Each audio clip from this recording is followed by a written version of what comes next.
11:47 on a Thursday night. Rain hammering Portland windows. A single dad scrolling a dating app he barely believes in anymore, eyes burning from another late shift editing photos that won't pay rent. His thumb moves. Half asleep. Careless. The notification dings like a gunshot in the dark. The profile name makes his stomach drop through the floor. Ava Hart, his ex-wife's younger sister, the woman who sat silent at his custody hearings, who watched him get labeled the villain in a divorce that nearly broke him, who knew secrets that could rewrite everything he thought was true about his failed marriage, and she just sent him a message. So, you're interested. This is not a story about accidents. This is about what happens when one careless swipe tears open 3 years of carefully constructed lies. About a 6-year-old who becomes the moral compass when adults lose their way. About choosing courage over comfort even when your ex-wife's entire family wants you destroyed. What comes next will challenge everything you think you know about second chances. Drop a comment with where you are watching from. Hit that like button. And buckle up. This story goes places you will not expect. The phone stays face down on his desk until morning. Ethan does not sleep. He watches Portland rain turn Burnside Street into a river of headlights and wonders how a single notification can detonate 3 years of carefully maintained distance. By 6 a.m., the sky shifts from black to bruised purple, and he hears Maya stirring in the bedroom they share because his one-bedroom apartment in southeast Portland is all he can afford on a photographer's income that stopped being an income 6 months ago. She appears in his doorway wearing mismatched pajamas and bedhead that defies physics. Her hair sticks up in 7 different directions. She is 5 years old and reads his moods with the accuracy of a card counter in Vegas. "Dad," she says, climbing into his lap without invitation. "You look like someone stole your ice cream but also gave you new ice cream, but the new ice cream is mint and you hate mint." Ethan tries to laugh. The sound catches in his throat and comes out wrong. Mint is very divisive, he manages. Maya pats his cheek with a sticky hand. "It is okay to not like mint. You can just say so. You do not have to pretend." The wisdom of 5-year-olds continues to devastate him on a daily basis. He makes her breakfast. Scrambled eggs that are slightly too dry and toast with peanut butter cut into triangles because she will not eat rectangles today. She sits at their small kitchen table, swinging her legs from the booster seat she insists she does not need but cannot reach the table without. The apartment around them tells the story Ethan tries not to think about too hard. Dishes in the sink from 2 days ago. His photography equipment taking up half the living room that should be a living room but functions as studio/storage/reminder of better days. Invoices spread across the kitchen counter stamped "past due" in red ink that matches the color of his checking account balance. The Honda Civic needs new brakes. The landlord sent an email last week about rent being late again. His biggest client canceled yesterday, citing budget cuts, which is corporate speak for "we found someone cheaper." He has $17 in his wallet, and a daughter who needs new shoes because her toes are pressing against the front of her current ones in a way that makes him feel like he is failing at the most basic requirements of parenthood. Maya chatters about kindergarten drama. A boy named Jackson eats paste. A girl named Sophie has a backpack shaped like a unicorn, and apparently this is a big deal socially speaking. Ethan makes listening sounds while his mind loops back to the phone on his desk. Ava Hart. He has not seen her in person since the divorce finalized 3 years ago. Before that, she existed on the periphery of his marriage to Chloe, the younger sister who went to art school in Seattle. The one who came home for holidays with paint under her fingernails and opinions about film photography that Ethan secretly agreed with but never voiced because Chloe called her pretentious, and he had learned early that agreeing with anyone in Chloe's family except Chloe herself was a tactical error. The custody exchange happens at 9. Chloe arrives in her white Audi, wearing athleisure that costs more than his monthly grocery budget and an expression that communicates disappointment without requiring words. She inspects Maya like a general reviewing troops. The hair tie is crooked. Did he let her dress herself again? That sweater does not match those pants. Maya needs structure, Ethan. Not a friend. He nods, agrees. Takes the criticism because fighting means lawyers and lawyers mean money he does not have, and also because some part of him still believes Chloe might be right. Maybe he is failing. Maybe he is not enough. Maybe the story she tells about their marriage is the true one, and his memory is just elaborate self-deception. Chloe's apartment in the Pearl District rises behind her like evidence of everything he could not provide. Floor-to-ceiling windows. Doorman, parking garage. She made senior marketing director 8 months ago. Her LinkedIn profile describes her as a dynamic leader driving innovative solutions in the digital space. His LinkedIn profile has not been updated since 2019 and still lists him as owner of a photography studio that exists primarily in his living room. Maya hugs him goodbye. Whispers in his ear, "I love you more than unicorn backpacks." He holds her tight. Whispers back, "That is a lot of love." After they leave, he sits in his car for 10 minutes doing breathing exercises a therapist taught him 2 years ago when panic attacks were happening weekly. The exercises help. Mostly. He drives back to his apartment and the phone is still there on his desk where he left it. Still face down. Still containing a message from a woman who should not be messaging him. He picks it up. Opens the app. Ava's profile loads with the slow inevitability of a car crash you can see coming but cannot avoid. 3 photos. In the first, she stands on a hiking trail somewhere aggressively Pacific Northwest. Trees, mountains. That specific quality of light that happens in Oregon when the clouds break for exactly 7 minutes. Her hair is longer than he remembers. Blonde with natural wave. She is smiling, but her eyes are careful. Guarded. Like someone who has learned that cameras lie. The second photo shows her at a brewery, laughing with friends who have been cropped out of frame. He can see the edges of other people, arms, shoulders, the negative space of company. She is wearing a green sweater and holding a pint glass and looks genuinely happy in a way that makes him wonder what happened in the seconds before the photo was taken. The third is a selfie in what looks like a studio. Paint-smudged overalls, hair pulled back. She is looking directly at the camera with an expression that feels like a challenge, like she is daring you to see past the obvious. Her bio reads, painter, coffee snob, enjoys the idea of hiking more than actual hiking, seeking someone who knows the difference between alone and lonely. Ethan reads it 3 times. Then he does what any reasonable person would do when confronted with a situation that violates every boundary of social acceptability. He panics. He types a message, deletes it, types another, deletes that too, tries a third variation that sounds simultaneously too casual and too formal.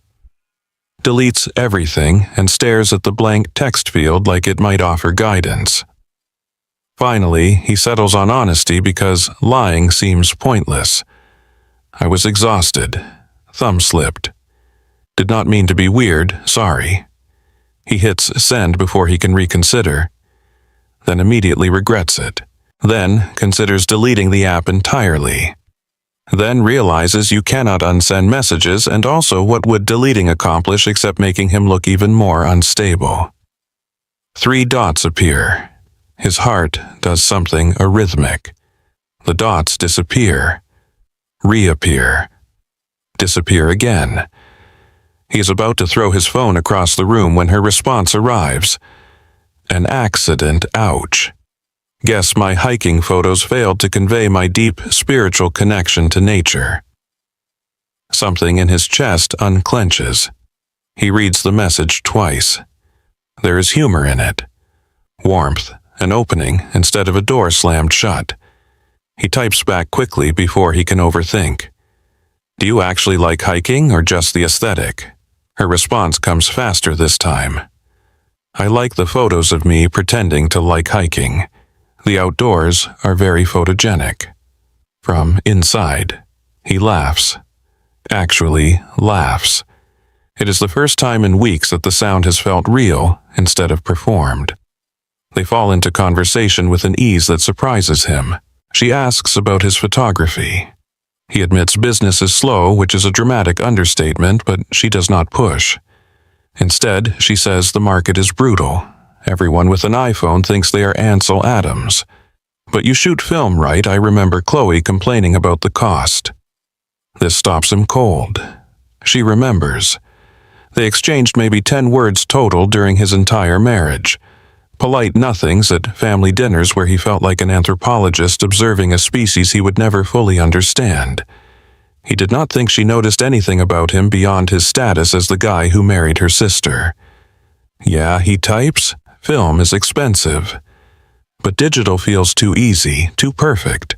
I like the grain, the mistakes, Ava. Mistakes are where the truth lives. They text throughout the day. Nothing heavy. Nothing that acknowledges the fundamental strangeness of this interaction. She sends him a meme about Portland rain. He sends back a photo of his coffee mug with the caption, Day 47 of Gray Skies. Sanity holding at 60%. She responds with only 60, ambitious. The next day, she sends him an article about a photographer using expired film stock to shoot portraits of strangers. He reads it during Maya's nap time at Chloe's and feels something he has not felt in years. Seen. Like someone is paying attention to what he actually cares about instead of what they think he should care about. They argue about pineapple on pizza with the intensity of people debating foreign policy. She is firmly against. He defends it on principle, even though he does not particularly like it either. Neither convinces the other, but both enjoy the fight. It feels like play. Like the early days with Chloe before everything became a referendum on his adequacy. A week passes, then 2. The messages become routine. Good morning texts, photos of interesting light. Maya starts asking why he is smiling at his phone. He tells her he is talking to a friend. She asks if the friend knows about dragons. He says probably. What surprises Ethan most is how easy this is. Talking to Ava requires no performance, no careful editing of himself into shapes that might be more acceptable. When he mentions Maya, she asks real questions, not the perfunctory kind people ask when they are waiting for their turn to talk. She wants to know what Maya is like, what makes her laugh, whether she inherited his eye for composition. He sends her a photo Maya took with his old point-and-shoot, a blurry close-up of a dandelion. Ava responds. She is seeing the world at her scale. That is good photography. 3 weeks in, Ethan gets brave, or stupid. The line between the two has always been thin. He suggests a phone call, immediately regrets it. Starts to type a follow-up that walks it back. But Ava responds before he can. Tonight after 10. His apartment feels too small when the call connects. He stands on his balcony, watching rain turn southeast Portland into a watercolor. Her voice comes through clear and intimate.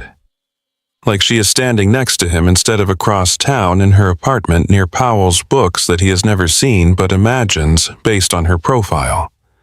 Organized, good light, plants that are actually alive. They talk for an hour. Then 2. The conversation flows like they have been doing this for years instead of weeks.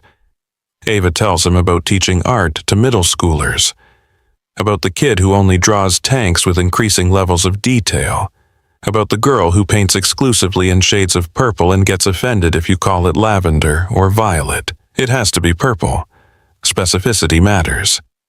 Ethan talks about the wedding he shot last month, how the bride cried when he showed her the photo he caught of her grandmother watching her walk down the aisle, how that one moment made him remember why he started doing this in the first place. Ava asks about the divorce, not the details, just how he is doing now. 3 years out, He finds himself telling the truth instead of the version he usually offers, that he still does not understand what happened, that Chloe made it clear he was the problem, but he cannot identify what he did wrong beyond existing incorrectly, that he has spent 3 years wondering if he imagined the good parts of his marriage or if she did. Ava is quiet for a long moment. He can hear her breathing. Rain on her end, too. Finally, she says, "There is something I should have said years ago." His hand tightens on the phone. The city noise fades into background static. He waits. Ava's voice shifts, gets smaller, almost frightened, but she does not finish the thought. The silence stretches. "Then I am glad your thumb slipped, even if it was an accident." Ethan's throat is dry. He swallows, says the thing he has been thinking for days. Maybe it was not an accident. Maybe I was just waiting for permission to choose something I wanted. The call ends sometime after midnight. He lies in bed staring at the ceiling, listening to rain and wondering what she was going to say. What secret she almost told him. What truth has been waiting 3 years to surface. His phone buzzes. One last message from Ava. "Coffee tomorrow." There's a place in Alberta Arts with good light. He types yes before he can list all the reasons this is a terrible idea, before he can catalog the ways this could go wrong, before fear has time to masquerade as wisdom.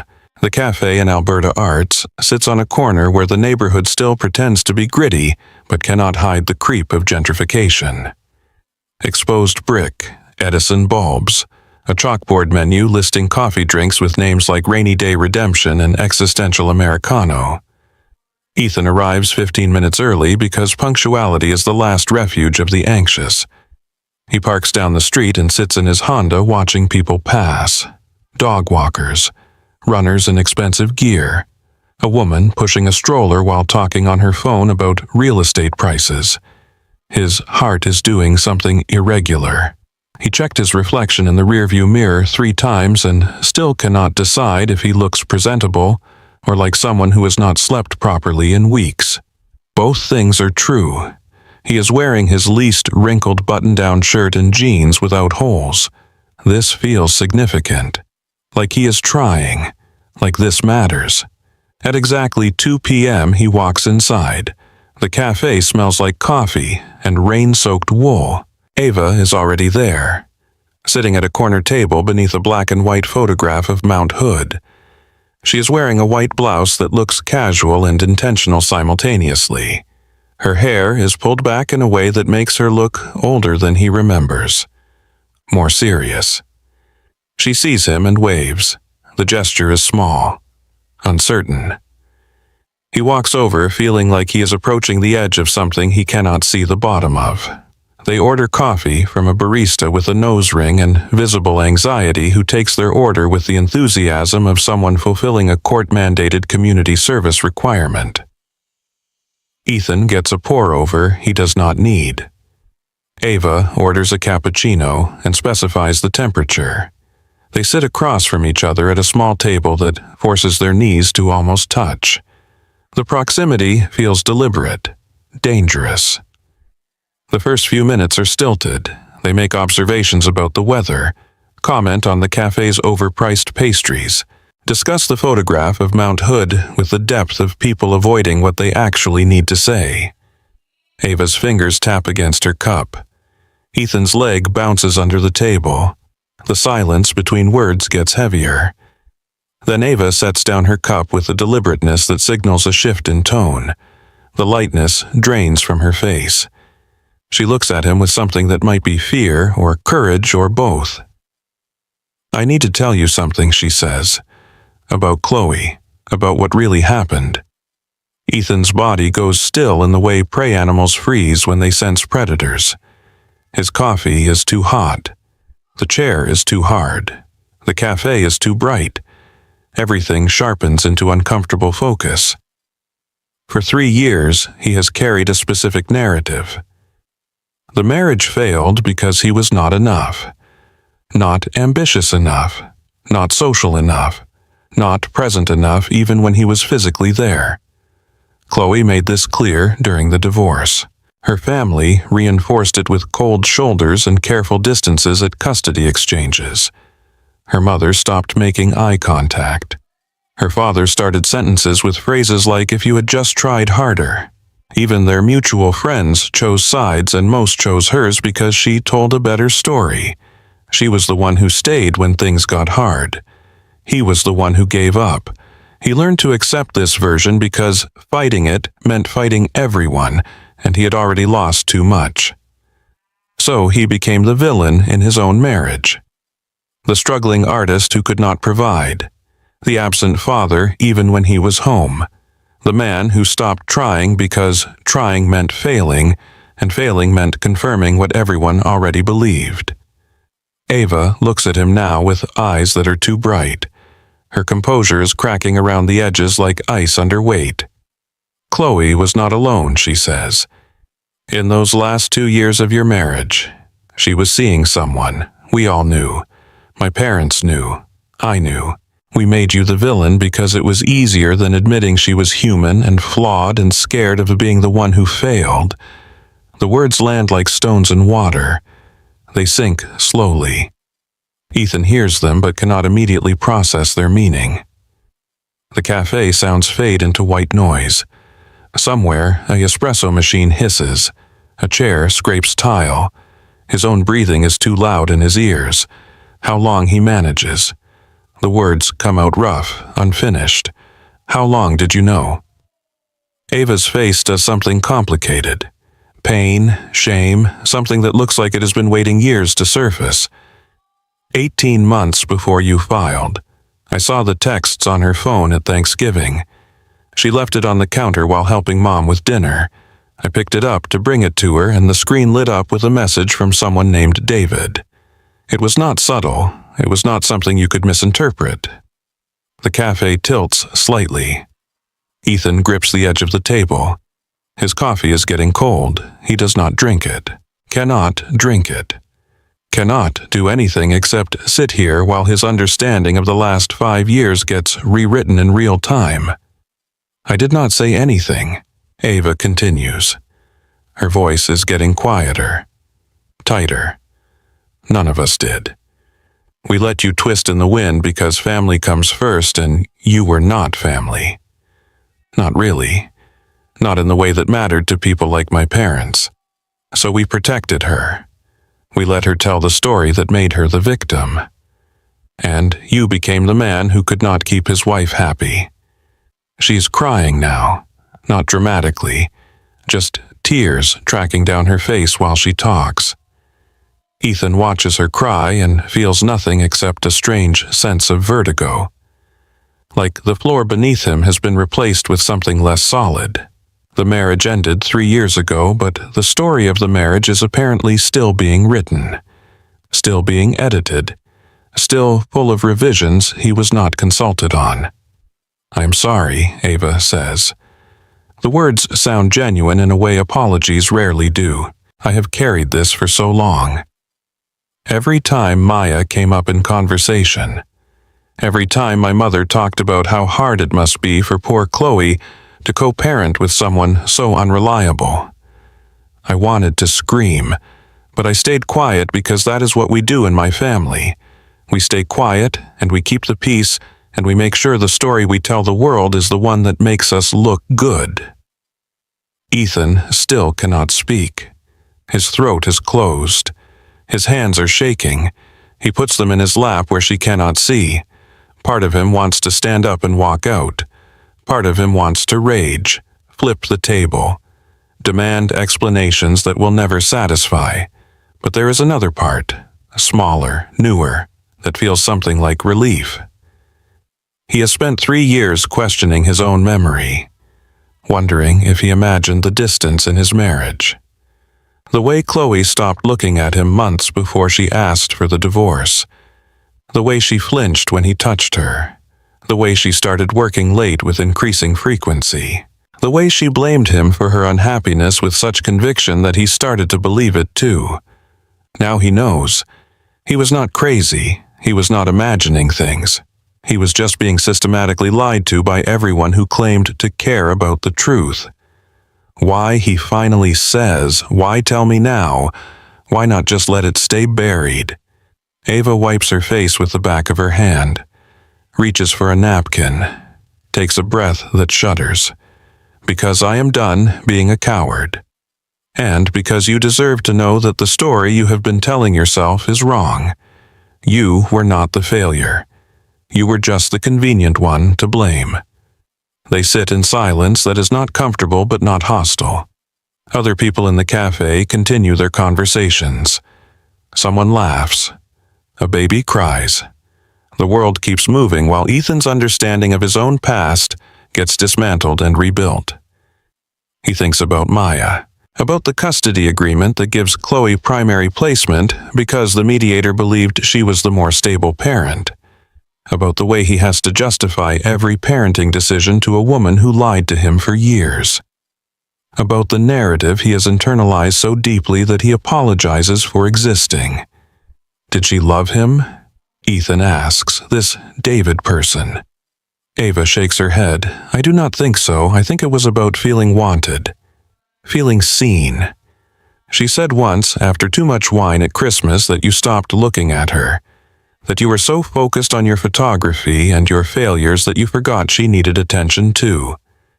The accusation stings because it might be partially true. He did withdraw. He did focus on work. But he withdrew because every time he tried to connect, she met him with criticism. Every conversation became a referendum on his inadequacy. Every attempt at intimacy was rejected with reasons that made him feel like he was imposing. So, yes, he stopped trying. He stopped looking. Because being ignored felt better than being seen and found lacking. But he does not say this. Instead, he asks, who else knows? That you are telling me. No one, Ava says.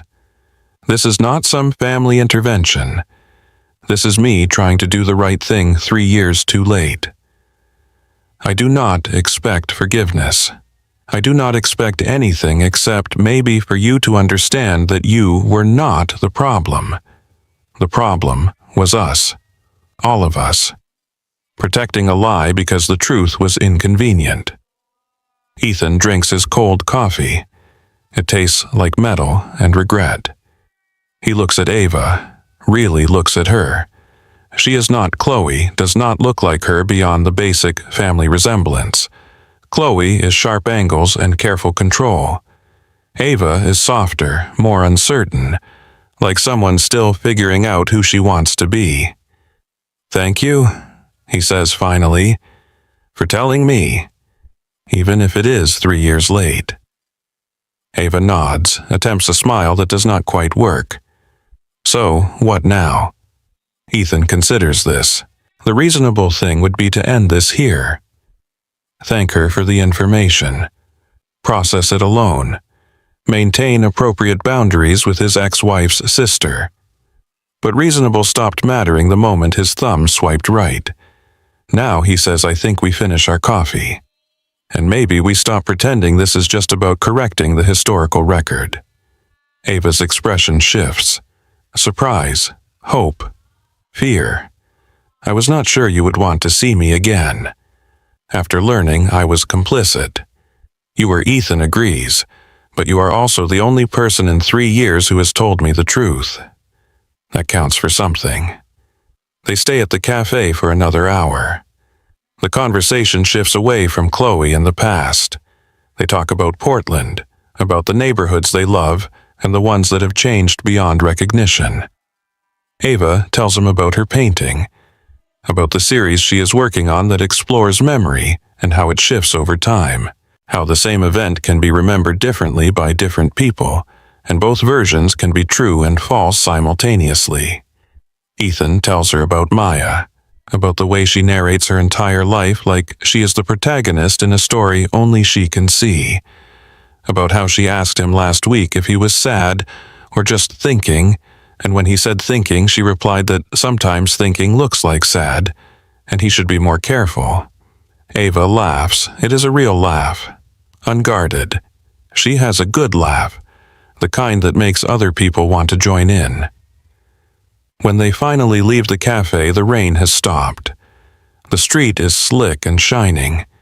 They stand on the sidewalk in that awkward moment of departure where neither wants to be the first to leave. "Can we do this again?" Ava asks, not to talk about Chloe, just to talk. Ethan nods, yes. "I would like that." They do not hug, do not touch, just exchange a look that contains more honesty than most physical contact. Then they walk to their separate cars and drive to their separate lives, and Ethan feels lighter than he has in years. Over the next 2 weeks, they fall into a pattern. Coffee becomes lunch, becomes walks around Laurelhurst Park. They circle the lake in the late afternoon when the light turns everything gold. Ava points out birds whose names she learned from an app. Ethan takes photos on his phone of the way shadows fall across water. They do not talk about Chloe unless necessary. Instead, they build something new, a friendship that feels like it might be more, but neither pushes.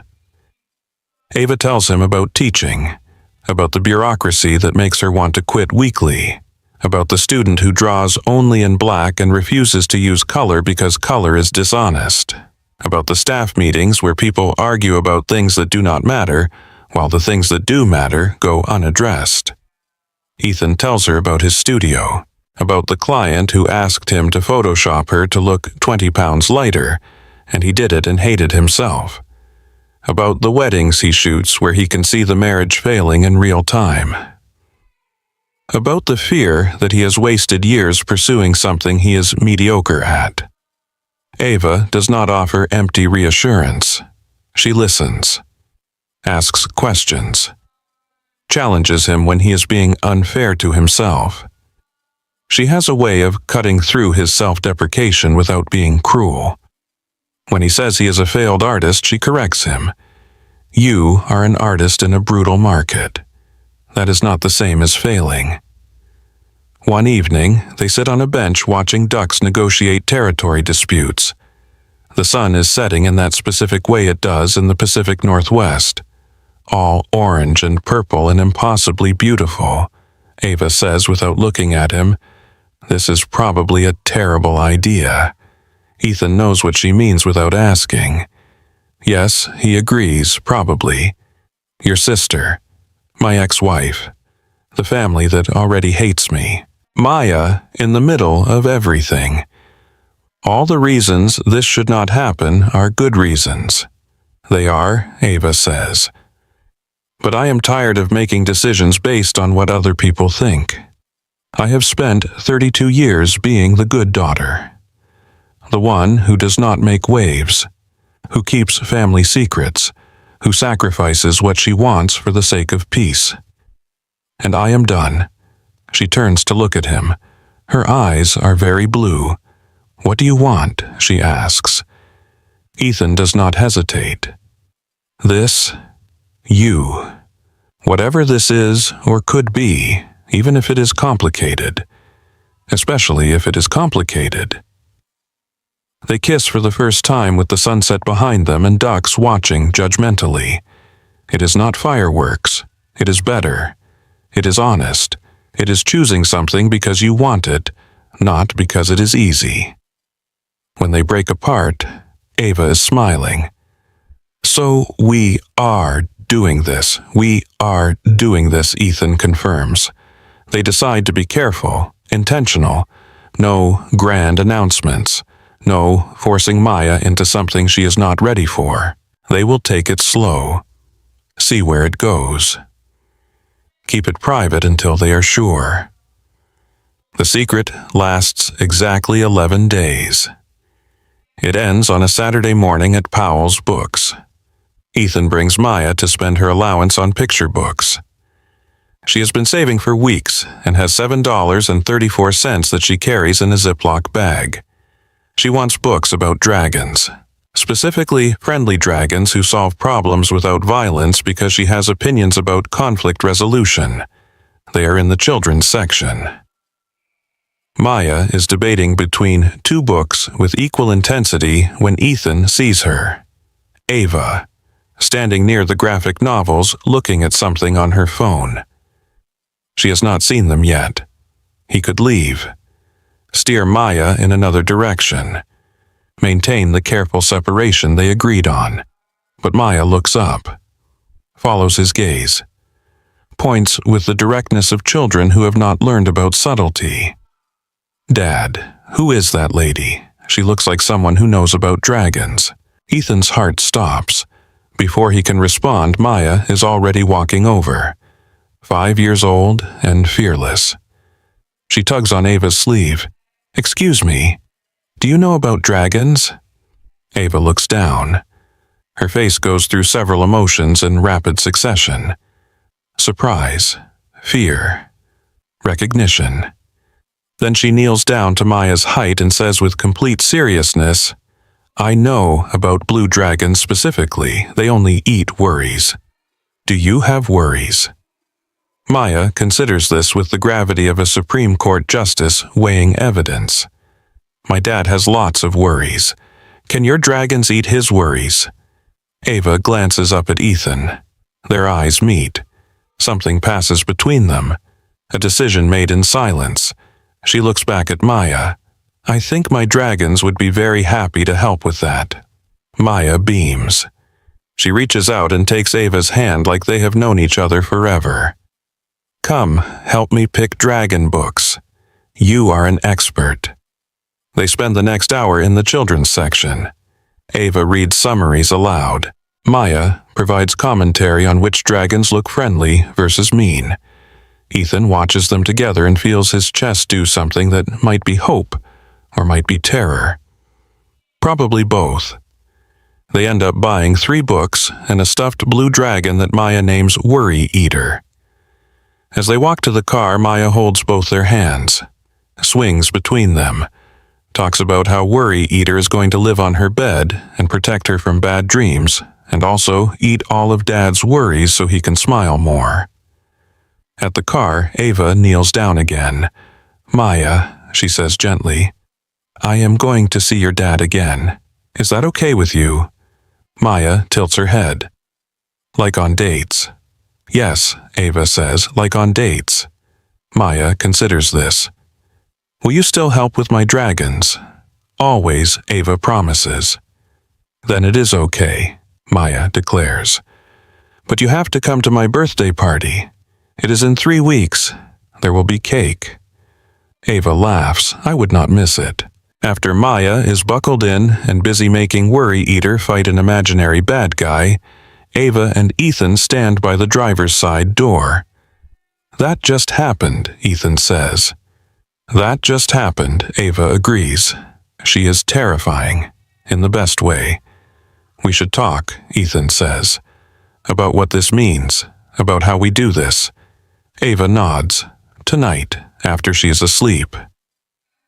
That night, they sit on Ethan's balcony with Portland spread below them. The city hums its usual song. Sirens. Music from bars. The constant whisper of rain threatening but not yet falling. Maya is asleep inside with Worry Eater tucked under her arm. "We need rules," Ava says. "Boundaries. This is not just about us anymore." Ethan agrees. They make a list. No hiding, but no forcing. They will tell Maya the truth in age-appropriate ways. They will not speak badly about Chloe regardless of how they feel. They will put Maya's emotional well-being above their own desires. If this gets too complicated, if it starts hurting her, they will stop. Ava adds one more. "We tell each other the truth, always, even when it is hard. Especially when it is hard. No more family secrets." Ethan takes her hand. "I am choosing this, choosing you, not by accident, on purpose." Ava kisses him. It tastes like commitment and courage and the kind of decision that cannot be unmade. "Good," she says, "because I am choosing you too." They sit together, watching the city lights reflect in puddles that might become rain. Inside, Maya sleeps with her dragon protector. Above them, clouds gather. Tomorrow they will have to tell Chloe. Tomorrow the complications will begin. But tonight they have this moment of choosing each other before the world gets a vote. Maya names her the Dragon Lady on their second bookstore meeting and refuses all attempts at correction. Ethan tries explaining that her actual name is Ava, and maybe they should use that. Maya looks at him with the patient exasperation of someone dealing with a particularly slow student. That is what I said, Dad. The Dragon Lady. It is her name because she has the dragons that eat worries. Names are about what people do not, what their parents picked. Ava laughs so hard she has to sit down on the children's section carpet. When she recovers, she tells Maya that Dragon Lady is actually a very prestigious title, and she will wear it with honor. Maya nods with satisfaction. Good, because I do not give prestigious titles to just anyone.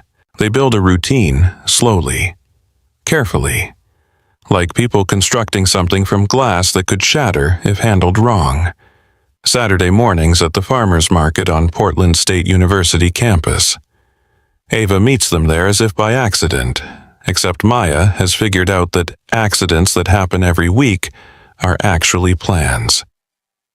She does not seem to mind. She holds Ava's hand while they browse vegetable stands and argues passionately about whether tomatoes are vegetables or fruits, and why adults are wrong about most classification systems. Ava buys her a small pumpkin in early October. Maya names it Gerald and insists it has feelings and must be treated with respect. Gerald rides in the front seat on the way home with a seatbelt. Ethan catches Ava's eye in the rearview mirror. She is trying not to laugh. He is failing at the same task. Sunday afternoons become walk days. Laurelhurst Park, mostly, but sometimes the waterfront or the Japanese garden when Ethan can afford the admission. Maya collects leaves and rocks and interesting sticks. She creates elaborate stories about where each item came from. This rock is from a mountain that used to be a giant. This leaf belonged to a tree that knows secrets. Ava listens with the attention most people reserve for important business meetings. She asks follow-up questions. Wants to know what secrets the tree knows, whether the giant misses being tall. Maya starts bringing her collection to show and tell at school. Tells her class that the Dragon Lady helps her understand nature. Her teacher sends a note home asking about this Dragon Lady person and whether she is a licensed educator. Ethan writes back explaining she is a friend of the family who teaches middle school art. The teacher seems satisfied. Maya is offended that anyone would question the Dragon Lady's credentials. 3 weeks after the bookstore meeting, Ava comes to their apartment for the first time. Maya insisted. They are making Halloween decorations, and the Dragon Lady knows about art, so obviously she needs to be there.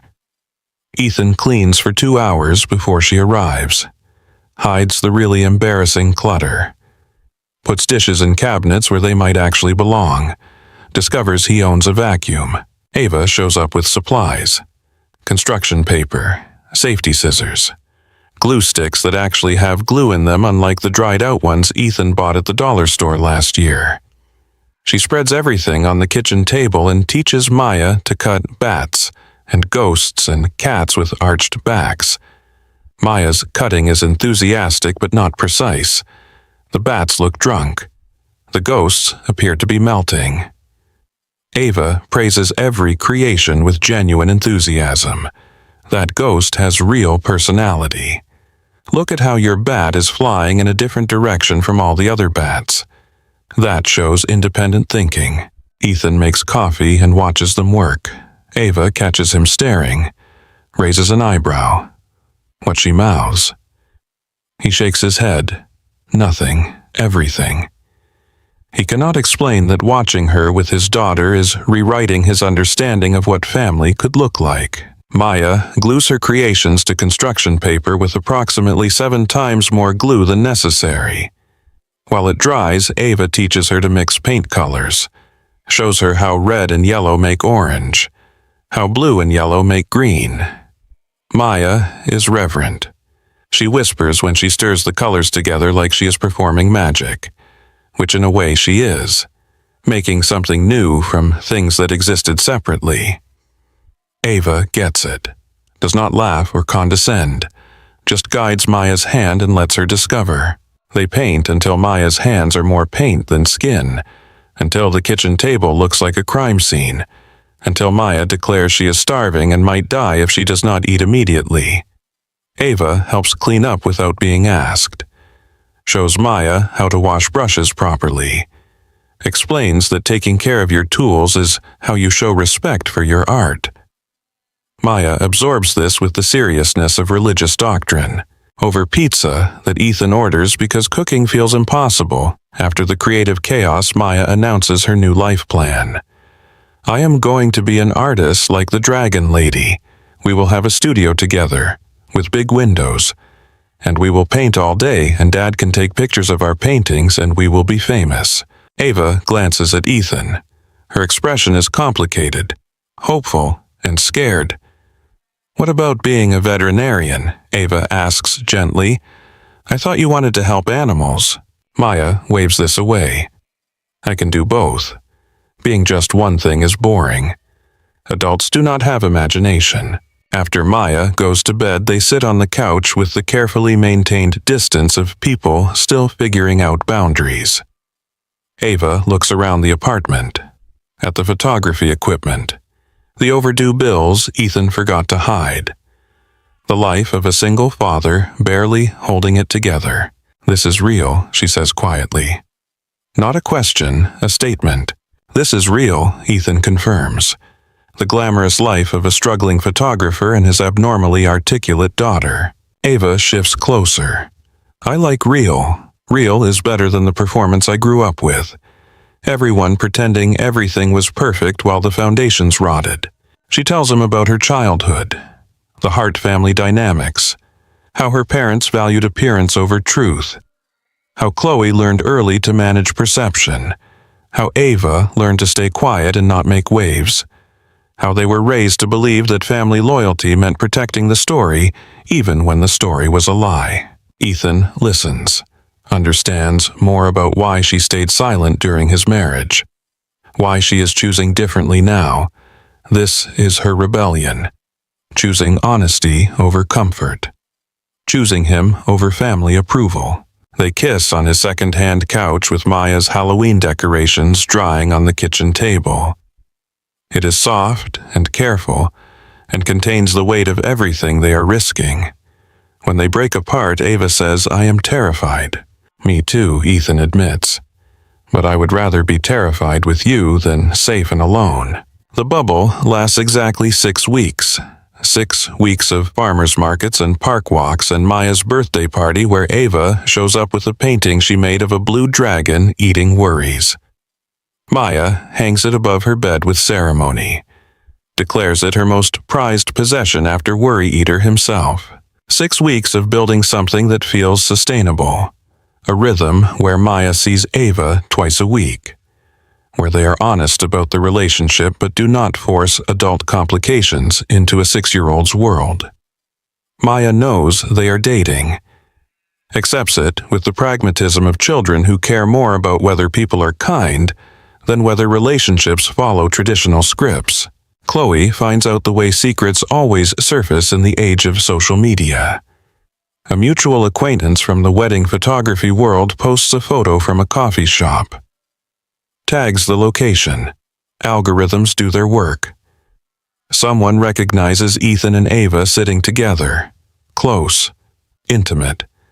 Obviously not just friends. Screenshot. Share.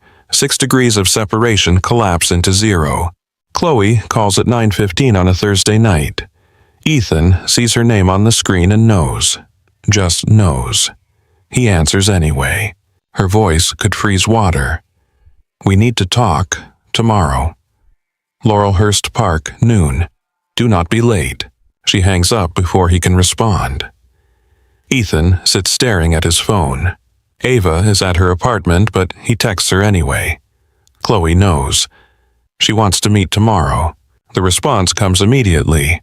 I am coming with you. Ethan types back, You do not have to. This will get ugly. Ava, we do this together or not at all. That was the deal. The next morning arrives with weather that feels like cosmic commentary. Bright sun. Clear skies. The kind of day Portland gets maybe 15 times a year. Ethan picks up Ava at 11:30. They drive to the park in silence. Maya is with them because it is his custody day and finding childcare on 4 hours' notice is impossible. She chatters from the back seat about a boy at school who claimed dragons are not real, and she set him straight with facts. They arrive early. Sit on a bench near the playground. Maya runs to the swings, pumps her legs with determination. Ava watches her and says, "Whatever happens, we protect her." That comes first. Always Ethan agrees. Chloe appears at noon exactly. She is wearing black jeans and a leather jacket. Sunglasses despite being under trees. Her heels click against the path with rhythmic precision. She looks like someone who has been preparing for this confrontation. Rehearsing lines, building arguments. She stops in front of their bench, does not sit, stands with arms crossed, looking down at them like a prosecutor before a jury. "Well," she says. Her voice drips with something between fury and satisfaction. "Is not this cozy? My ex-husband and my baby sister, playing family at the park. How very Portland of you both." Ethan stands, tries to keep his voice level.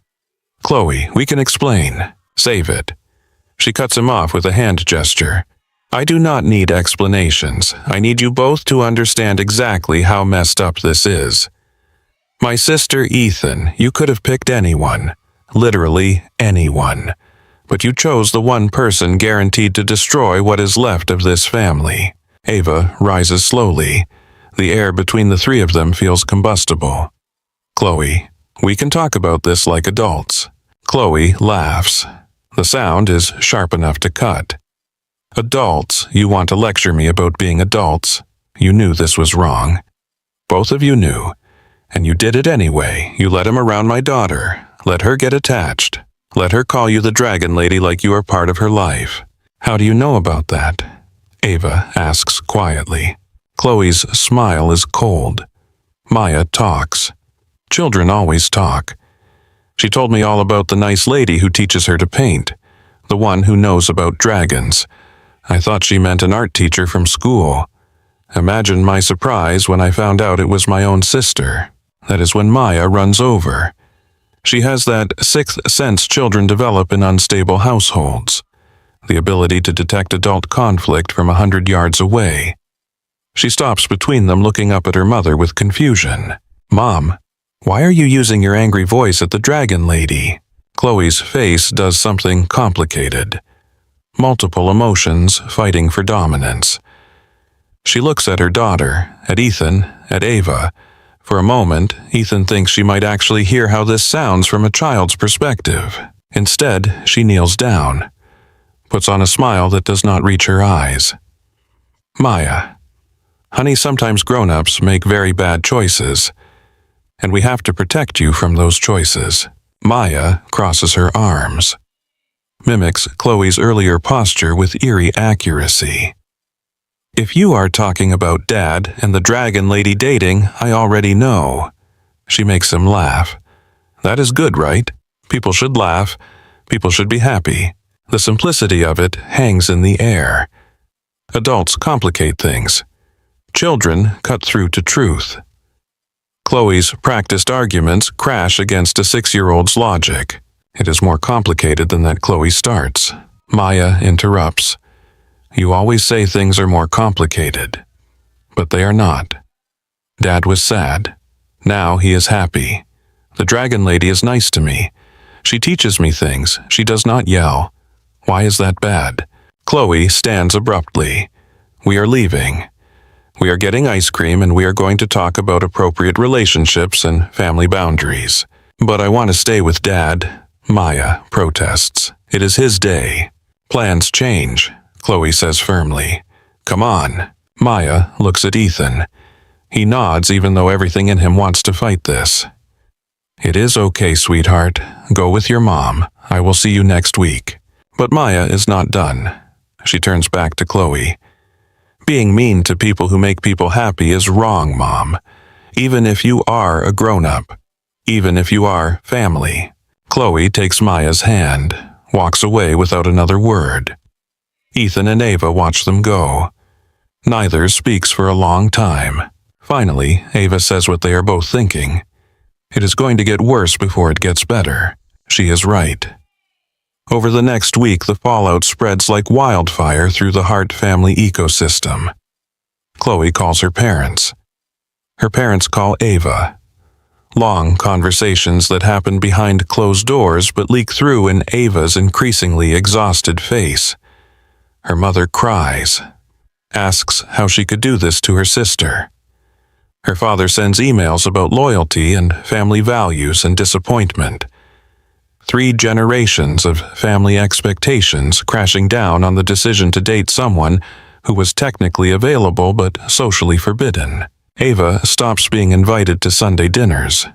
The family text chain goes quiet. Her cousin unfriends her on Facebook. Old friends reach out with concern that barely masks judgment. She gets a call from her aunt in Seattle, who somehow heard and felt compelled to share her thoughts on the sanctity of family bonds. Through all of it, Ava holds steady.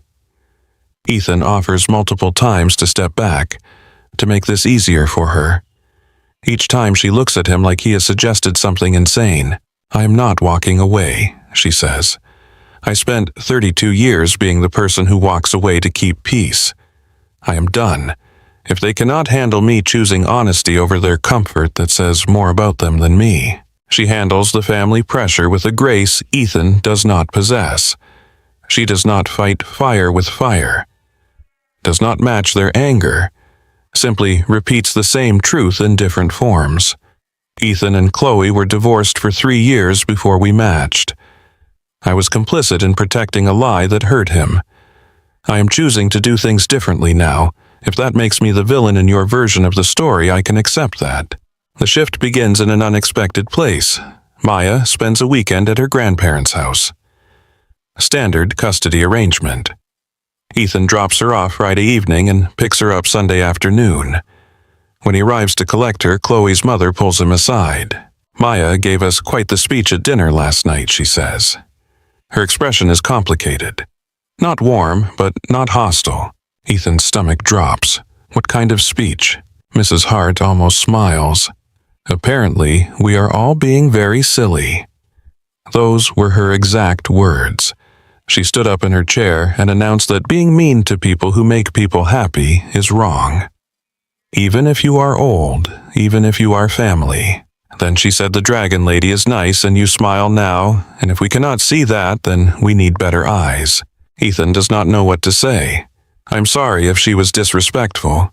Mrs. Hart shakes her head. She was not disrespectful. She was honest. Children often are. It made me think about what we have been doing, how we have been treating Ava, you, all of it. I'm not saying I approve, but I am saying Maya might have a point. It is not forgiveness, not acceptance, but it is a crack in the wall of opposition. According to Chloe's brother, who texts Ava later with updates, the grandparents have been quieter about their objections, less vocal in their support of Chloe's campaign. Chloe herself does not apologize, but the temperature drops from boiling to merely simmering. She stops trying to reduce Ethan's custody time, stops making pointed comments during exchanges. They settle into a cold professionalism that is better than active warfare. At Thanksgiving, Ava is invited to her parents' house for the first time in 6 weeks. The invitation comes via text. Short, formal, but it exists.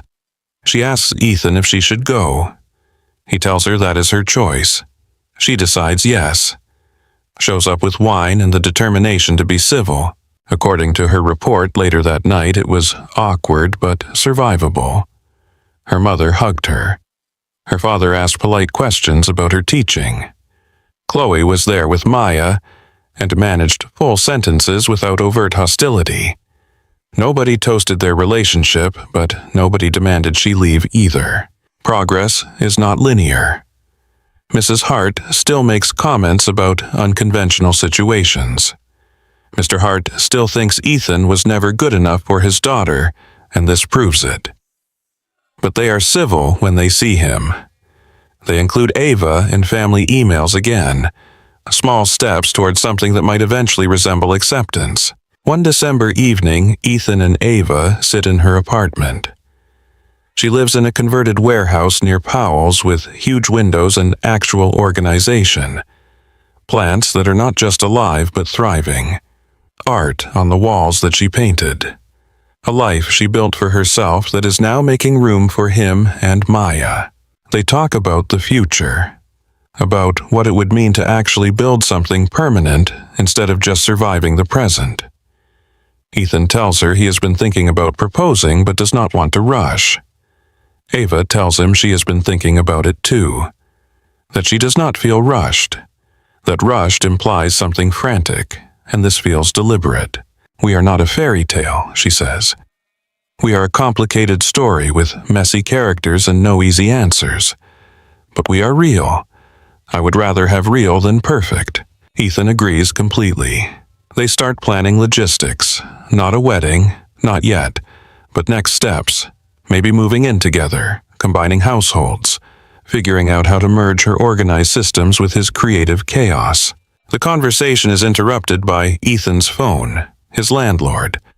The building is being sold. He has 60 days to find a new place. The timing feels simultaneously terrible and perfect, like the universe forcing a decision they were circling anyway. Ava does not hesitate even a second. Move in with me. My place has 2 bedrooms. We can set up Maya's room for when she stays over. You can convert the basement storage into a proper studio. It is not perfect, but it is ours. Ethan thinks about all the ways this could fail. All the complications they have not solved. The family that still judges them. The ex-wife who tolerates but does not approve. Then he thinks about Maya's speech at her grandparents' table. About choosing happiness over fear. Yes, he says, yes, I want that. The move happens over a rainy weekend in January. Friends help carry boxes up 3 flights of stairs. Maya supervises with a clipboard she made from construction paper. She has a list of every item and checks them off with a marker. Takes her role as logistics coordinator very seriously. Chloe shows up around noon with pizza. This surprises everyone, including herself apparently. She hands Ethan the boxes and says Maya asked me to help. I am helping. It is not a blessing. Not approval. But it is presence. It is effort. Ava thanks her. Chloe nods. They do not hug. They do not have a healing conversation. But they exist in the same space without combustion, and that feels like progress. By evening, the apartment is chaos. Boxes everywhere. Furniture in wrong rooms. Nobody can find anything. Maya declares it perfect. Says it looks like an adventure. Curls up on the couch with Worry Eater and falls asleep before dinner. That night, Ethan and Ava lie in their shared bed for the first time. Rain drums on the warehouse windows. The city glows beyond. Maya sleeps down the hall in a room painted blue because she insisted dragons prefer blue. I never thought I would get this, Ava whispers. A second chance at being brave. Ethan pulls her closer. I never thought my thumb slipping would lead to the best decision I ever made. They fall asleep, tangled together. In a home they built from honesty and courage. In a life that requires choosing each other every single day. It is not easy. It is not what anyone expected. But it is theirs. Real and complicated and worth every difficult conversation. 6 months after moving in together, Chloe requests a meeting. Not an ambush in a park. Not a hostile confrontation. A real conversation. She sends an email with the subject line, "Can we talk?" The message is brief and surprisingly neutral. I would like to discuss our co-parenting arrangement and some things I need to say. My place.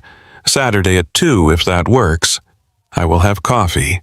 Ethan reads it 3 times, looking for hidden landmines. Finds none. Shows it to Ava. She reads it with the careful attention of someone who has learned that her sister's words often contain meanings beneath meanings. This feels different, Ava says, less angry, more tired. Ethan agrees to the meeting, suggests he go alone. Ava overrides this immediately. We are a unit now. What affects you affects me. I am coming. Saturday arrives cold and clear.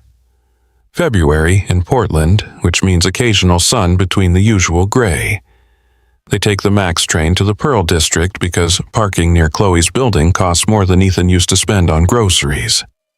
Maya is at a birthday party. 6-year-olds celebrating at a trampoline place with the kind of chaos that requires liability waivers. Chloe's apartment building has a doorman who checks their names against a list.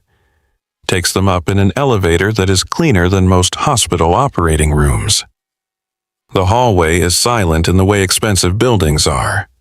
Soundproofed. Insulated from the noise of actual life. Chloe opens the door before they can knock. She is wearing jeans and a sweater, no makeup, hair in a ponytail. Ethan has seen her dressed down maybe 5 times in the entire span of knowing her. It is disarming. Come in, she says. I made coffee, real coffee, not the instant stuff. The apartment is exactly what Ethan remembers from dropping Maya off. Clean lines. Neutral colors. Art that was purchased to match the furniture rather than because someone loved it. Everything in its place. Nothing that does not serve a clear purpose. It looks like a magazine spread. Like nobody actually lives here. They sit at her dining table. Sleek wood that probably cost more than Ethan's car. Chloe pours coffee from a machine that makes Italian espresso sounds. Hands them cups on saucers that match. Sets out cream and sugar in matching containers. Then she sits. Folds her hands on the table. Takes a breath that suggests she has been practicing this. I have been thinking, she starts. About what Maya said. About happiness. About seeing Ethan smile. And I realized something that has been bothering me for months. I do not remember the last time I saw you actually happy when we were married. The admission lands heavy. Ethan does not know what to do with this version of his ex-wife. Vulnerable, reflective, almost human in her uncertainty. I was not happy either, Chloe continues. Her voice is quiet, measured, like she is reading from notes she made. I think we both knew it, but we stayed because I was raised to believe marriage was about commitment, not happiness. My parents have been together 43 years, and I do not think they have enjoyed a single one. But they stayed. That was the model. So I stayed. And I resented you for staying too, for not being the one brave enough to leave first. Ava sits very still, letting this moment belong to Ethan and Chloe, not inserting herself, just present. The affair, Ethan says. His voice comes out rougher than intended. Did you love him? Chloe looks away, stares at her coffee like it contains answers. No, it was not about love. It was about feeling wanted, feeling seen. You stopped seeing me, Ethan. Somewhere in year 2 or 3, you just stopped. Stopped looking at me like I mattered. And instead of talking about it, instead of fighting for us, I found someone who would look at me like I was worth paying attention to. The honesty is brutal. Ethan feels anger rising and pushes it down, forces himself to hear what she is actually saying beneath the words. I stopped looking because you made it clear I was never enough, he says. Keeps his voice level. I was the struggling artist, the guy who could not provide the life you wanted. Every conversation became a referendum on my failures. Every attempt at connection got met with criticism. So yes, I stopped trying. Because trying meant failing, and I was exhausted from failing. They sit with this truth. The air between them is not warm, but it is not hostile either. Just 2 people finally saying things that should have been said years ago. I am not asking you to forgive me, Chloe says. I do not know if I deserve that. But I am asking you to understand that I never meant to destroy you. I was trying to survive something that was killing me slowly, and I did not have the tools to do it any other way. Ethan nods, finds he can meet this honesty with his own. I was not a good husband. I was so caught up in my own failure that I stopped being a partner. I am sorry for that. Chloe looks surprised, like she expected a fight and got understanding instead. Thank you, she says simply. Then she does something that shocks them both. She turns to Ava. I owe you an apology too. I put you in an impossible position during my marriage, made you complicit in my choices, then blamed you for having the courage to make a different choice. You chose honesty over comfort.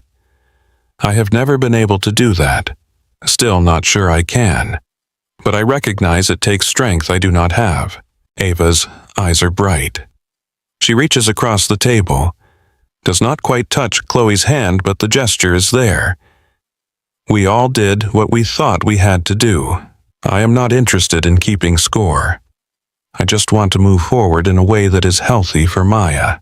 The conversation shifts to logistics. The boring, necessary details of co-parenting. They talk about schedules and holidays and how to handle school events where they will both be present. They establish boundaries. Agree that Maya should not be put in the middle of adult conflicts, that they will communicate about her needs without using her as a messenger. Chloe brings up something Ethan has been dreading. I know Maya calls Ava the Dragon Lady. I know she's getting attached. I need you both to understand that if this does not work out, if you two break up, it will devastate her. She has already lost the family structure she knew. I cannot watch her lose another person she cares about. Ava speaks before Ethan can. I understand that fear, but I am not planning on going anywhere. This is not casual for me. I am in this for the long term. Chloe studies her sister. Really looks at her maybe for the first time in years. I believe you, she says finally. Which is why I am going to try. Try to be civil. Try to include you in family things when appropriate. Try to stop seeing you as the woman who betrayed me and start seeing you as the woman who is helping raise my daughter. It is not a proclamation of love or acceptance, but it is something. A foundation they can maybe build on. The meeting ends after an hour. They finish their coffee. Make plans for Maya's upcoming school play where they will all need to sit in the same auditorium. Agree to try a family dinner once a month. Just the four of them. To normalize this configuration for Maya. On the train ride home, Ava is quiet, processing. Ethan takes her hand. You okay? He asks. She nods. That was harder than I expected. Hearing her talk about the marriage. Understanding her side. It would be easier if she was just a villain. But she is not, Ethan says. She is just human. We all are. The attempted peace is fragile. It breaks and reforms and breaks again over the following months. At Maya's school play, Chloe sits 2 seats away instead of across the auditorium. Small progress. At the spring concert, she actually makes small talk with Ava about the music teacher. Smaller progress still, but progress. The Hart family remains complicated. Mrs. Hart invites them to Easter dinner, but seats them at the opposite end of the table from Chloe. Mr. Hart asks Ethan polite questions about his photography, but the warmth is performative. Chloe's brother is genuinely kind, but his wife makes comments about family loyalty that are clearly directed at Ava. Maya navigates it all with the diplomacy of a seasoned negotiator. At Easter, she announces loudly that everyone needs to be nice because family dinners are supposed to be happy, and all this tension is ruining her ham. She is 6 years old. The adults are shamed into better behavior. In May, the family gathers for Mrs. Hart's birthday. A backyard barbecue at their house in West Lynn. The kind of event that used to make Ethan want to fake illness. He goes because Maya wants him there. Ava comes because they are a unit now. The afternoon is awkward but survivable. Mr. Hart mans the grill, with the concentration of someone performing surgery. Mrs. Hart flutters around, making sure everyone has drinks and napkins and is not murdering each other. Chloe stays on the opposite side of the yard with her own friends who eye Ethan and Ava with poorly disguised curiosity. Maya plays with her cousins, runs through the sprinkler, gets grass stains on her white dress that will never come out. She is happy, that is what matters. Around 3 p.m. Maya climbs onto a picnic table bench. Ethan sees it happening and knows what is coming. He considers intervening, but Ava puts a hand on his arm. "Let her," she whispers.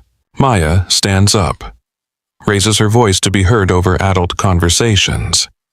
"Excuse me, I have something to say." The yard goes quiet.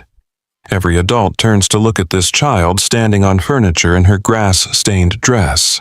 Grandpa Maya says with the seriousness of someone delivering a State of the Union address. "You are being rude to my dad. That is not okay. Grandma, you too. And Aunt Melissa. And basically everyone. The dragon lady makes my dad happy. My dad makes her happy. That is what grown-ups are supposed to do. Make each other happy. If you cannot be nice, then maybe we should go home because I do not want to be around people who are mean to people I love." The silence that follows is absolute. Every adult stares at this 6-year-old who just delivered a moral lecture with the authority of a Supreme Court justice. Ethan wants to disappear into the earth. Ava looks like she is trying not to cry. Chloe has her hand over her mouth. Then Chloe does something unexpected. She walks across the yard to stand near the picnic table. "Maya is right," she says. Her voice carries. "We have all been rude. I have been rude. Ava is my sister.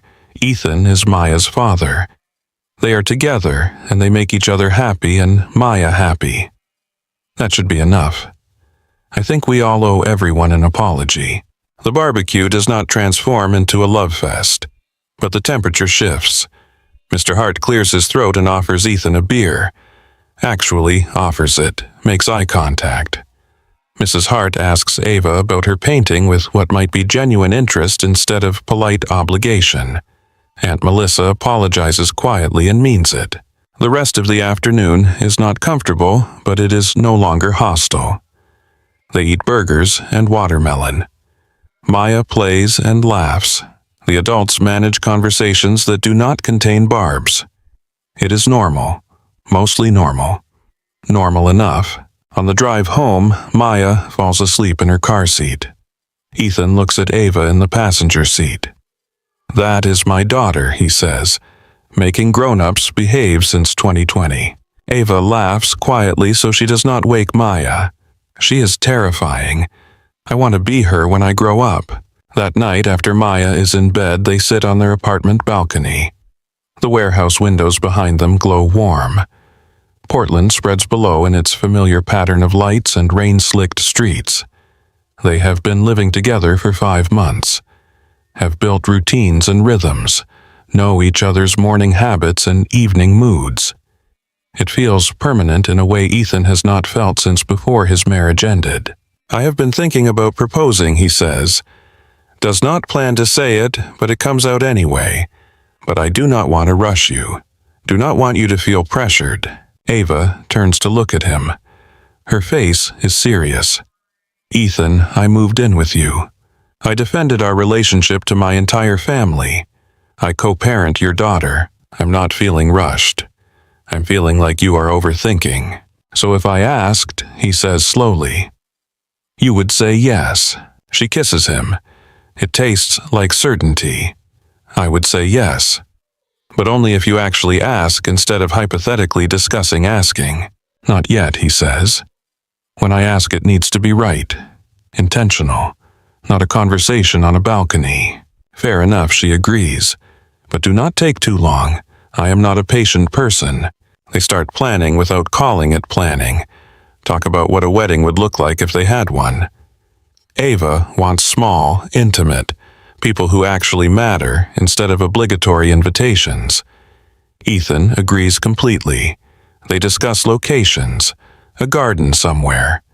Late summer, when Portland occasionally remembers how to be beautiful. Nothing fancy. Nothing that requires a second mortgage. Maya overhears one of these conversations, announces that she will be the flower girl, and will wear purple because it is her color and also the color of royalty. They try to explain they have not actually decided to get married yet. Maya rolls her eyes. You already live together. You already love each other. The wedding is just the party. Obviously, there will be a party. Her logic is unassailable. In June, Ethan gets a call that changes things. A gallery in Seattle wants to show his work. 20 photographs. A solo show. It is small, not prestigious, but it is legitimate. Someone saw his photos on Instagram and reached out. Wants to feature his Portland Rain series. He tells Ava while she is making dinner. She drops the spoon she's holding. Ethan, this is huge. It is small, he corrects. Nobody gallery. Probably nobody will come. She crosses the kitchen. Takes his face in her hands. Stop diminishing yourself. This is an accomplishment. Let yourself have it. The show opens in July. They drive to Seattle for the weekend. Maya stays with Chloe, who surprises them by saying congratulations and meaning it. The gallery is in Capitol Hill. Small space, good light. His photos on white walls looking more professional than he imagined. 30 people show up for the opening. 30 people who are not family or obligated. 30 people who came to look at his work. 3 photographs sell.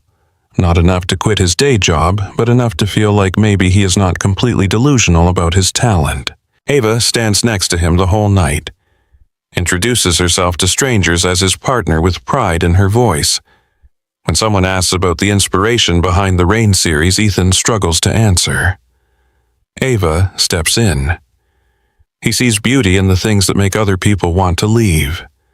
The gray, the wet, the in-between moments. That is his gift. On the drive back to Portland, Ethan realizes something. He has spent years waiting for permission to believe in himself, waiting for external validation. But the real shift happened when Ava looked at him and saw someone worth choosing. Not despite his struggles, but including them. They get home late Sunday night.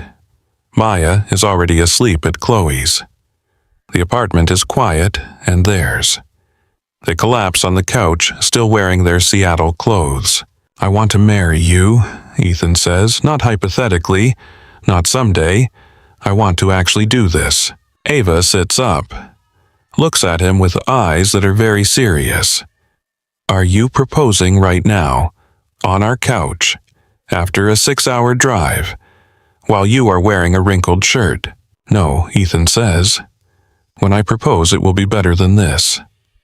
But I needed you to know that I am sure that this is not convenient or practical. This is, I cannot imagine my life without you. She kisses him, slow and deep and full of promise. Good, she says when they break apart. Because I cannot imagine mine without you either. 2 weeks later, Ethan has a plan. He takes Ava back to the coffee shop in Alberta Arts where they had their first real conversation. The place where she told him the truth about his marriage, where they started building something honest. He reserves the same corner table, arrives early. His hands shake while he waits. The ring in his pocket feels impossibly heavy. He chose it carefully. Thin gold band with a small blue stone. Blue for dragons that eat worries. Blue for Maya's favorite color. Blue for new beginnings. Ava arrives at 2, sees him at their table and smiles. This is very specific nostalgia, she says, sitting down. What are you up to? The barista brings their usual orders without asking. Remembers them. Ethan takes this as a good sign. He tells her a story about a man who thought he was broken, who carried the weight of his own failure like a stone, who learned to apologize for existing. And then one night his thumb moved across a screen and everything changed. I spent a long time calling it an accident, he says. It was easier that way, less scary. If it was an accident, I did not have to take responsibility for wanting something, for choosing something everyone said was wrong. Ava listens with complete attention. Her coffee cools untouched in front of her. But it was not an accident, Ethan continues. Maybe my thumb slipped. Maybe I was half asleep. But some part of me saw your profile and chose you. Some part of me knew. And I am done letting the word accident carry all the weight of my courage. He reaches across the table, takes both her hands. The ring is in his pocket, but he leaves it there for one more moment. Ava Hart. A year and a half ago, my thumb was braver than the rest of me.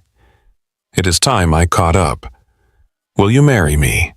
Not by accident, not by fate, but because I choose you on purpose, every single day, for the rest of my life. Ava cries, laughs, does both simultaneously. Yes, she says.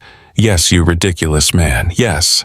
He pulls out the ring, slides it onto her finger. It fits perfectly because he stole one of her other rings to get the size. The blue stone catches light. Looks like water, looks like sky, looks like hope. Looks. The barista with the nose ring claps. Other customers applaud. Someone buys them champagne even though it is 2 p.m. on a Tuesday. It is a small moment and an enormous one. That night they tell Maya. She is eating dinner. Chicken nuggets shaped like dinosaurs because regular shapes are boring. They sit down on either side of her. We have news, Ava starts. Maya looks up, suspicious. Her news detector is highly calibrated. Good news or grown-up news that you are pretending is good. Good news, Ethan says. Ava and I are getting married. Maya considers this. Chews her dinosaur nugget thoughtfully. Will there be cake? Yes, Ava confirms. There will be cake. Can I wear purple? You can wear whatever color you want. Then it is good news, Maya declares. When is the wedding? Late summer, Ethan says. August maybe. Maya nods with satisfaction. That gives me time to practice my flower girl walk. I have been watching videos. There is a technique. Of course there is, Ava says. Of course you have been preparing. They plan a small wedding. 40 people maximum. A garden on Sauvie Island that rents for weekend events. Late August when the weather is most likely to cooperate. Mason jars with wildflowers. String lights. A ceremony they write themselves about choosing love even when it is complicated. The guest list is delicate. Ava's parents. Chloe. The Hart extended family. Ethan's few remaining friends. Ava's teaching colleagues. Maya's grandparents from Ethan's side who he barely speaks to, but who deserve to know their granddaughter will be at a wedding. Chloe surprises them by offering to help. She knows a caterer, can recommend a photographer since Ethan obviously cannot shoot his own wedding. Offers to take Maya dress shopping because 6-year-olds have opinions and someone needs to manage them. The planning happens through summer. Small decisions that add up to something larger. They taste cakes, sample flowers, argue about whether to do a first dance or skip it entirely. Maya insists on both a flower girl and a ring bearer role and recruits her cousin to help. She takes her responsibilities with the gravity of someone planning a state dinner. Through it all, the family dynamics continue to shift and settle. Not perfect, not healed, but functional. Chloe comes to a dress fitting and gives actual helpful advice. Mrs. Hart hosts a small engagement party. Mr. Hart makes a toast that is only slightly awkward. Ava's brother flies in from Boston and tells Ethan he is good for his sister. Means it. The night before the wedding, Ethan cannot sleep. He sits on their balcony watching Portland prepare for dawn. Ava finds him there at 5 a.m. Second thoughts, she asks. Her voice is calm, like she will understand if the answer is yes. No, he says. The opposite. I am thinking about how different my life is from 2 years ago, how much has changed because of one careless swipe. It was not careless, Ava says. Sits next to him, takes his hand. It was your subconscious being smarter than your fear. They watch the sky lighten, watch their city wake up. In a few hours, they will get married. Will make promises in front of people who doubted them. Will build something permanent from something that started as an accident that was never really an accident at all. Are you ready? Ava asks. Ethan kisses her. Tastes coffee and courage, and the future they chose together. I have been ready since the moment you messaged me back. August 23rd arrives with weather that feels like a gift. Clear skies. Temperature in the mid-70s. The kind of Pacific Northwest day that makes you forget the 9 months of gray. Sauvie Island sits 20 minutes outside Portland proper farm country and you pick berry fields, and the kind of rural quiet that feels impossible this close to the city. The garden they rented belongs to a couple who started growing dahlias as a retirement project and accidentally created something magical. Rows of flowers in every color. A small pond with actual ducks. An old barn converted into an event space with string lights already hung from the rafters. Mason jars line the tables. Wildflowers overflow from vintage bottles. It looks like someone's Pinterest board came to life, except real, lived in, imperfect in the ways that matter. Ethan arrives at noon, even though the ceremony is not until 5. Cannot help himself. Needs to see the space, needs to make sure it is real. His best man from college shows up an hour later with the rings and a flask of whiskey for nerves. They sit on the porch of the barn, watching the setup crew arrange chairs in neat rows. You good? His friend asks. Passes the flask. Ethan takes a drink, hands it back. I am better than good. I am terrified and certain simultaneously. That is called being ready, his friend says. Across the island in a farmhouse, the owners converted into a bridal suite, Ava is surrounded by women. Her mother, who still does not fully approve, but showed up anyway. 2 friends from teaching. Maya, who appointed herself quality control inspector and takes the role seriously. Chloe, who arrived an hour ago with the dress that needed final alterations and stayed because apparently she is helping now. The dress is simple. White linen that moves when Ava moves. No train, no elaborate beading, just clean lines and a fit that makes her look like herself, only more so. Her hair is down in loose waves. Minimal makeup because she does not wear much normally and her wedding day seems like the wrong time to start. Maya wears purple as negotiated. A dress with tulle that poofs when she spins. She has been spinning for 45 minutes, has made everyone dizzy watching. She clutches a small basket that will hold flower petals and a blue dragon pin that Ava gave her this morning. For luck, Ava said. For eating any worries that show up uninvited. Chloe finishes adjusting the dress hem. Steps back. Looks at her sister with an expression that contains too many emotions to name. You look beautiful, she says. The words cost her something, but she means them. Thank you, Ava says. For being here, for all of this. I know it is not easy. Chloe shakes her head. Maya was right. About happiness. About choosing it. I am still learning how to do that. But I can start by being here for you. Mrs. Hart dabs her eyes with a tissue.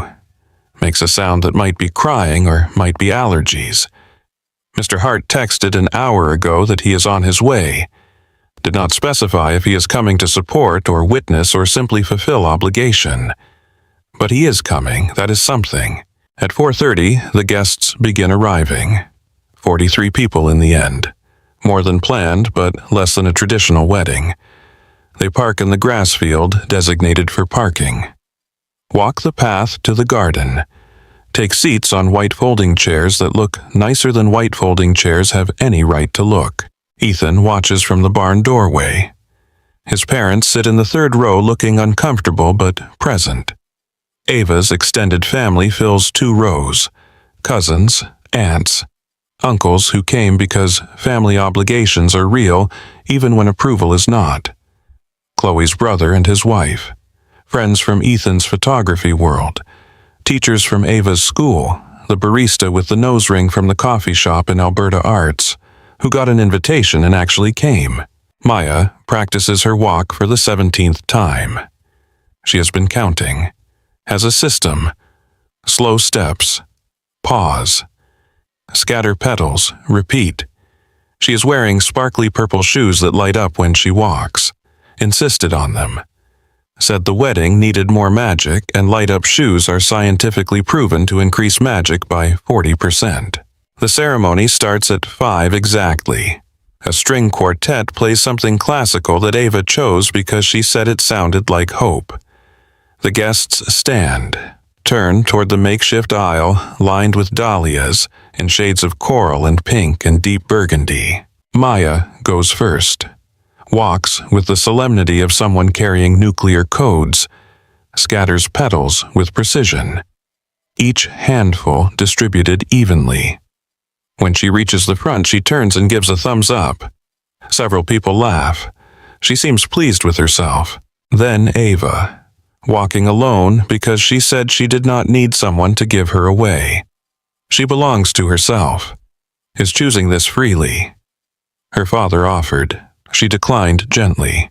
He looked hurt, but accepted it. She walks down the aisle and Ethan forgets how to breathe. Has seen her every day for 18 months, but this is different. This is her choosing him in front of everyone. Choosing him despite the complications, despite the family drama, despite every reason this should not work. She reaches the front, takes his hands. Her eyes are bright but not crying yet. He is already crying, cannot help it. The officiant is a friend of Ava's from art school who got ordained online specifically for this. She welcomes everyone. Makes a joke about Portland rain that lands well, then turns serious. We are here, she says, because 2 people made a choice. Not an easy choice, not a convenient choice, but a brave one. They chose honesty over comfort. They chose each other over approval. They chose to build something real even when the world gave them every reason not to. Ethan reads his vows from a piece of paper he has folded and unfolded so many times the creases are wearing through. His hand shakes, but his voice stays mostly steady. Ava. 2 years ago, my thumb moved across a screen and changed my life. I spent a long time calling it an accident because accidents are safe. They do not require courage. But it was not an accident. Some part of me that was braver than my fear chose you before my conscious mind caught up. Today, I am catching up. Today, I am choosing you on purpose. I promise to tell you the truth even when it is hard. To show up for you and for Maya every single day. To build a life based on honesty instead of performance. To never hide behind the word accident when what I mean is choice. I choose you, always, on purpose. Ava does not have paper, speaks from memory or maybe just from her heart. Ethan. You taught me that it is never too late to be brave, that choosing happiness is not selfish, it is necessary. You saw me when my own family could not. You let me be complicated and uncertain and still loved me anyway. I promise to choose you every single day, to build a home where Maya feels safe, where we tell the truth and eat too much pasta and let dragons eat our worries. I promise to be your partner in all of it. The beautiful parts and the hard parts and the boring parts that make up most of life. I was done being a coward before I met you. But you taught me what courage actually looks like. Thank you for that. Thank you for choosing me back. The rings are simple gold bands. Maya carries them on a pillow she decorated herself with fabric, paint, and glitter. She takes her job seriously, hands them over with ceremony. Whispers loudly, "Do not drop them. They are expensive." More laughter. Ethan slides the ring onto Ava's finger. She does the same for him. The metal is warm from being in Maya's possession. Warm like the life they are building. The officiant pronounces them married. Ethan kisses Ava and the guests applaud, and Maya shouts, "Finally." Can we have cake now? The reception happens in the barn as the sun starts its slow descent.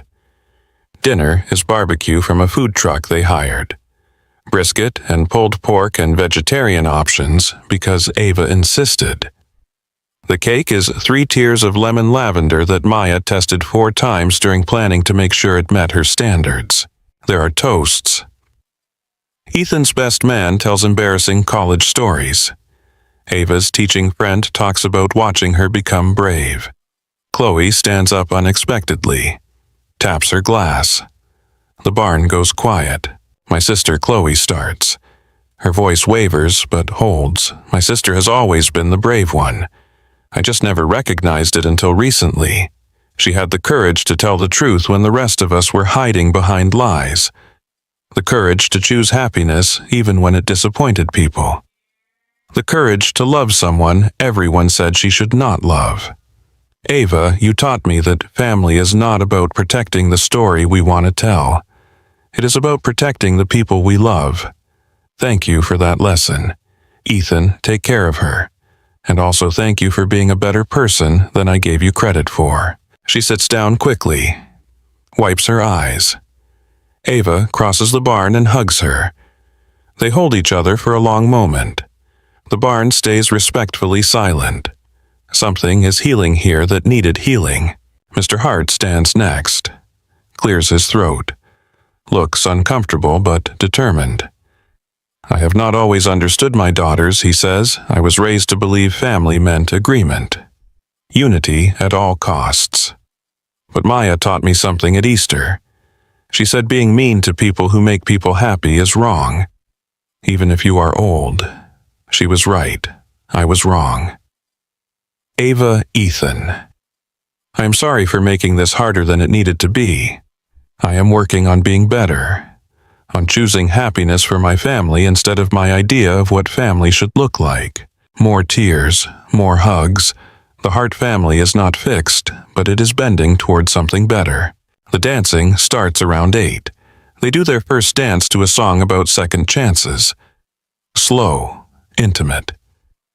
Everyone watches. Halfway through, Maya runs onto the dance floor and inserts herself between them. They lift her up. Dance as 3. This is the family. This is what they chose. Ethan dances with his mother, who flew in from Arizona and barely knows what to say but is trying. Ava dances with her father, who holds her too tight and apologizes again. Maya dances with everyone who will let her, which is everyone. She is the heart of this gathering. The reason half these people are being civil to each other. As the sun sets, the string lights come on. The garden glows golden. Guests migrate outside to see the last of the daylight turn everything soft. Ethan and Ava slip away to the pond. Stand at the edge, watching ducks settle for the night. No hiking on the honeymoon, Ava says. It has become their running joke. Just enough for photos, Ethan agrees. 2 photos maximum. Then pasta Ava finishes. She leans into him. We did it. We did, Ethan confirms. Against all reasonable odds. Maya finds them there. Takes their hands. The ducks are going to sleep, she announces. We should probably get cake before it is all gone. The cousins are eating a lot. They walk back to the barn together. 3 people who became a family not through biology or obligation, but through intentional choice. Through showing up. Through telling the truth. Through letting a 6-year-old be wiser than the adults around her. The party continues past dark. Someone makes a bonfire in the designated fire pit. Guests gather around with drinks and stories. The Hart family and Ethan's family and friends from different parts of their lives all mixing, not perfectly. There are still awkward silences, still people who do not fully understand or approve, but they are here. They are trying. Around 10, Maya falls asleep on a blanket near the fire. Purple dress dirty from dancing. Flower basket abandoned. Blue dragon pin still attached to her collar. Ethan carries her to the car, buckles her in carefully. She stirs, mumbles something about dragons and cake and whether heaven has sprinklers because the one at the venue was very cool. The last guests leave around 11. Ava and Ethan stay to help clean up, even though the venue staff insists they do not have to. They stack chairs, collect mason jars, blow out candles. The owners tell them to leave the rest. Go be married. Enjoy it. They drive back to Portland with Maya sleeping in the back seat and their whole lives ahead of them. The city appears in the distance. Lights and bridges and the river reflecting everything back doubled. Home. They're home now. All three of them.